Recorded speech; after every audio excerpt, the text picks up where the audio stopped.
You ever notice how some people make six figures and still somehow live paycheck to paycheck? Like they've got the nice car, the newest phone, luxury clothes, a huge apartment. They eat out constantly. And from the outside, they look rich. But behind the scenes, they're stressed. They've got credit card debt, no real savings, and every month feels like a race just to stay afloat. Meanwhile, there are people making the same amount of money, sometimes even less, who are quietly building real wealth. No flashy lifestyle, no constant upgrading, no need to prove anything. And that difference usually comes down to purchases. Because rich people, truly wealthy people, don't just focus on what to buy. They focus heavily on what not to buy. And look, this is where most people get money completely backwards. They think wealth is built by earning more, but wealth is often built by avoiding financial traps that silently drain your income for years. Here's the thing. Every purchase you make is either putting money into your future or stealing money from it. And the scary part, some of the most socially accepted purchases are the exact ones keeping people financially stuck. So in this video, we're going through 10 purchases rich people avoid completely. Not because they're cheap, not because they can't afford it, but because they understand something most people don't. A lot of expensive things don't create wealth. They destroy it. And trust me, some of these are going to surprise you. So, let's get into it. 1. Brand new luxury cars.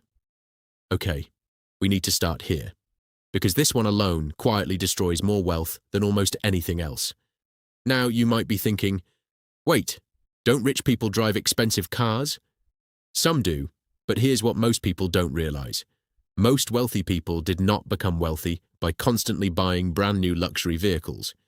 In fact, according to studies from the Millionaire Next Door researchers, many millionaires drive practical used cars for years before upgrading. And financially, that makes complete sense. The average new car loses around 20% of its value in the first year alone. Some luxury vehicles lose even more. So, let's do the math. Imagine someone buys a $75,000 luxury SUV. After 1 year, it may already be worth around $58,000 to $60,000. That means they lost roughly $15,000 just from ownership, not including insurance, maintenance, fuel, interest, registration, or taxes. That's a massive wealth drain. Now compare that to someone who buys a reliable used car for $18,000. The second person can invest the difference. And this is where it gets really interesting.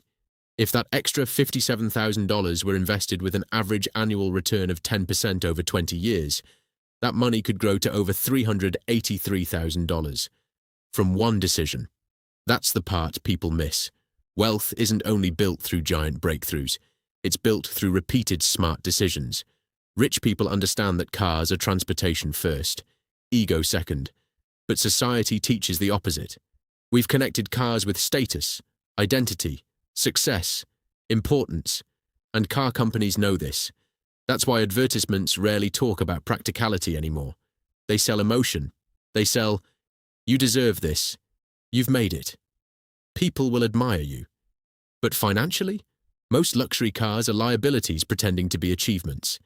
And look, if someone genuinely loves cars and already has strong investments, great. But most people buy expensive cars way too early. They buy the image of wealth before building actual wealth. That's backwards. 2. Massive houses. They don't need. This one hits hard because society constantly tells us bigger house equals bigger success. But wealthy people often think differently. Now yes, some rich people own huge homes, but many financially intelligent people avoid buying more house than they actually need. Because houses are sneaky expenses. People only focus on the mortgage. They forget about property taxes, maintenance, repairs, furniture, utilities, insurance, landscaping, security systems, HOA fees. A larger house doesn't just cost more once, it costs more forever. Here's an example. Let's say someone buys a $900,000 house instead of a $500,000 house. That extra $400,000 might increase monthly mortgage payments by thousands, property taxes significantly, insurance costs, maintenance expenses, and utility bills. Over 30 years, The real difference can easily exceed $1 million. And here's the psychological trap. People adapt extremely quickly. The giant house feels exciting for maybe a few months, then it becomes normal. This is called hedonic adaptation. Humans normalize upgrades very fast, which means the financial pain lasts far longer than the emotional excitement. Here's what most people don't realize. A house can become a financial prison, especially when people stretch themselves just to qualify for the mortgage. Suddenly, they can't invest aggressively, take career risks, start businesses, travel, or breathe financially. Their lifestyle owns them. Rich people avoid this trap because they value flexibility. Freedom matters more than impressing strangers. And honestly, a lot of oversized homes exist mainly to store stuff people barely use. That's the truth. 3. Designer clothes bought for status. Look, this one makes people uncomfortable because fashion is emotional, and there's nothing wrong with dressing well. But wealthy people usually avoid constantly buying designer items purely for validation. Why? Because status spending is addictive, and social media made it worse. Now people feel pressure to look successful 24/7. Luxury brands understand psychology extremely well. They don't just sell clothes, they sell identity, exclusivity, importance, belonging. That's why someone will pay $600 for a hoodie that costs maybe $30 to manufacture. Now, you might be thinking, okay, but rich people wear designer too. Some do, but here's the difference. Truly wealthy people often buy quality selectively, not emotionally. Meanwhile, many middle-income earners buy luxury products specifically to signal wealth they haven't built yet. And financially? That's dangerous. Imagine spending $400 monthly on status clothing. That's $4,800 per year. Invested annually at 10% for 30 years, that becomes roughly $790,000, almost $1 million in clothing decisions. This is where it gets really interesting. People think wealth looks expensive, but actual wealth often looks quiet. Because rich people understand a powerful concept. Money that stays invested works for you. Money spent on image works for everyone else. And honestly, the people truly impressed by luxury logos are usually the people also trapped chasing them. 4. Expensive weddings. Okay, this one might upset some people, but financially, it needs to be said. The average wedding in some countries now costs tens of thousands of dollars, and for many couples, that money is borrowed. Borrowed. To throw a single-day event. Now look, celebrating love matters. Memories matter. But rich people often avoid turning weddings into financial disasters, because starting a marriage with massive debt is incredibly risky. Here's an example. Imagine spending $45,000 on a wedding. If that same money were invested for 30 years at 10% annual growth, it could become over $780,000. That's nearly $1 million exchanged for one day. One day. And here's the uncomfortable reality. A lot of wedding spending isn't even for the couple. It's for social approval, family expectations, Instagram photos, comparison culture. People spend money trying to create a movie moment. But after the event, real life begins. Bills begin. Responsibilities begin. And wealthy people understand something critical. The quality of your marriage matters infinitely more than the price of the wedding. This doesn't mean weddings should be boring. It just means the financial decision should make sense.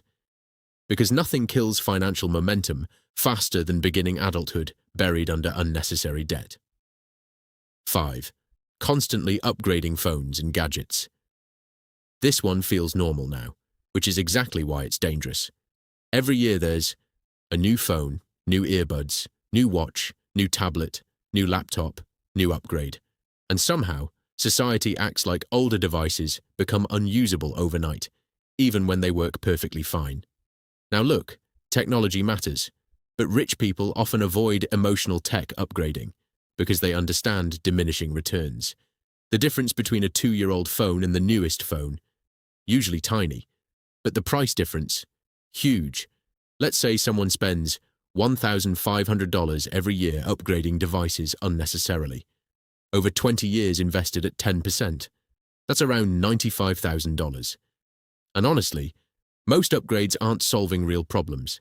They're solving boredom, or insecurity, or social pressure.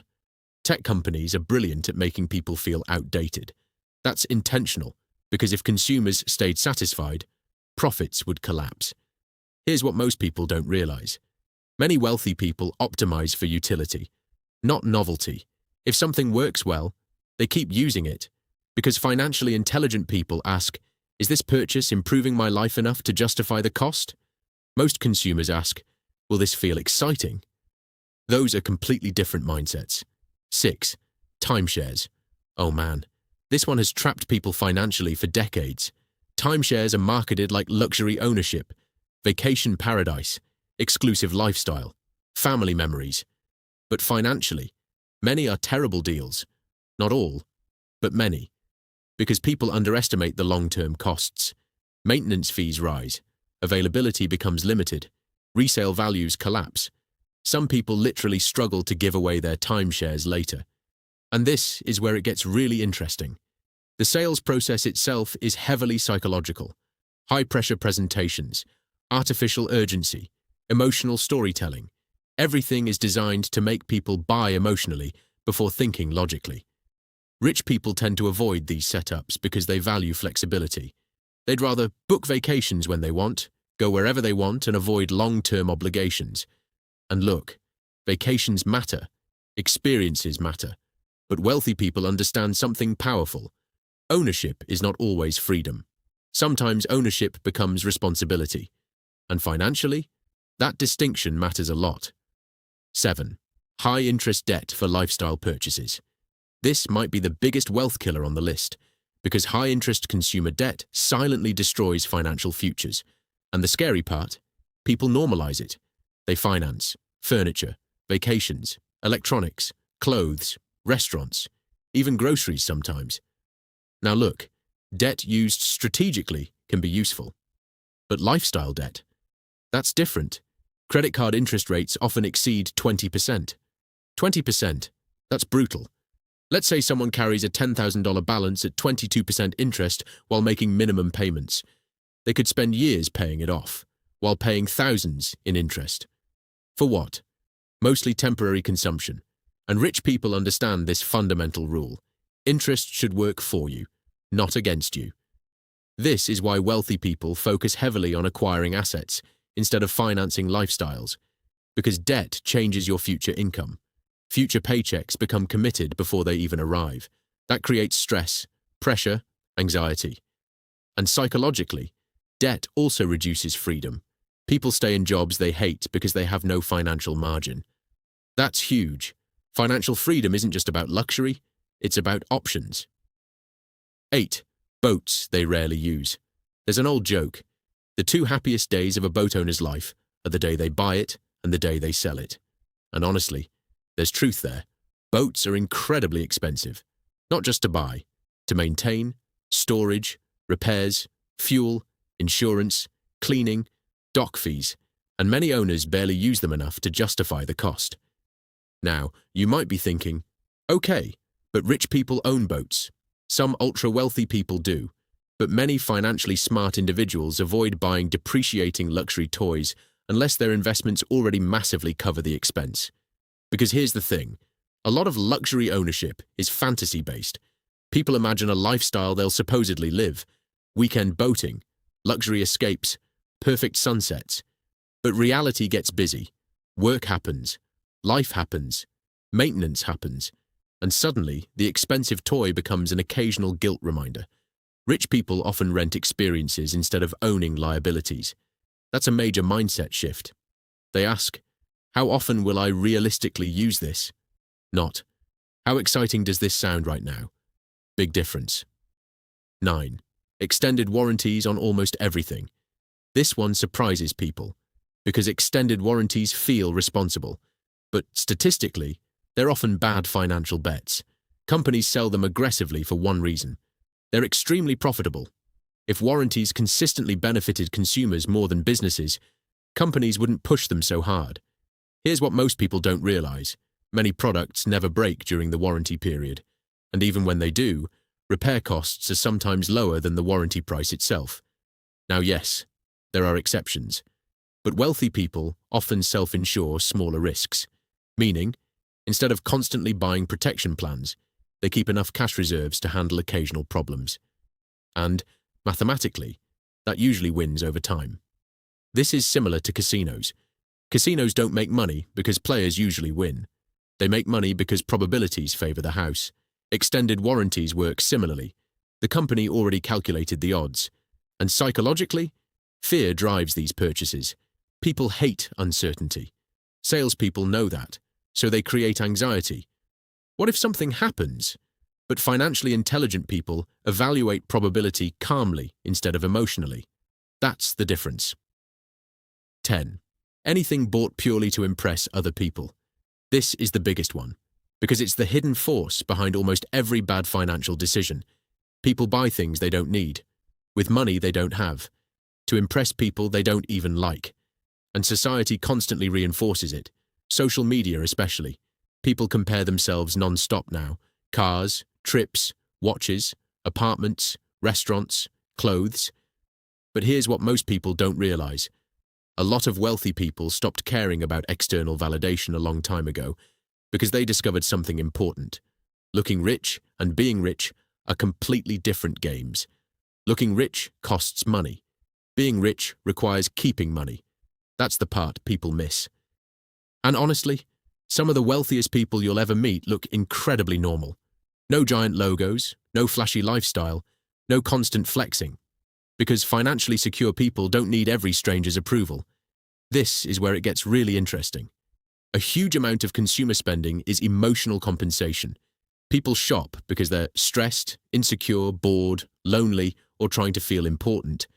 Companies know this. Entire industries are built around emotional spending triggers. That's why financial success is rarely just math. It's psychology. You can know everything about investing and still stay broke if emotions control your spending. And this is exactly why wealthy people think differently about purchases. They ask, will this improve my long-term life? Not, will this impress people temporarily? That question alone can completely change your financial future. Look, this video is not about never enjoying your money. That's not the point. Life should be enjoyed. Experiences matter, comfort matters, fun matters. But wealthy people understand balance. They understand that every dollar has opportunity cost. Meaning, when money goes somewhere, it can't go somewhere else, and small financial leaks become massive over time. That's the power of compounding. Tiny repeated decisions create giant outcomes. The person avoiding unnecessary debt, avoiding status spending, avoiding constant upgrades, often ends up financially free, while everyone else stays trapped, trying to maintain appearances. And honestly, that freedom is worth far more than impressing strangers. Because real wealth isn't about looking successful. It's about having options, having peace, having time, and having control over your life. That's the goal. So before your next major purchase, pause for a second and ask yourself, am I buying this because it truly improves my life, or because I want other people to see it? That one question can save you years of financial stress. If you enjoyed this video and want more content like this on money, psychology, and building real wealth, make sure to subscribe and give this video a thumbs up. And comment below, which purchase do you think traps people financially the most? I'd love to hear your thoughts, and I'll see you in the next video.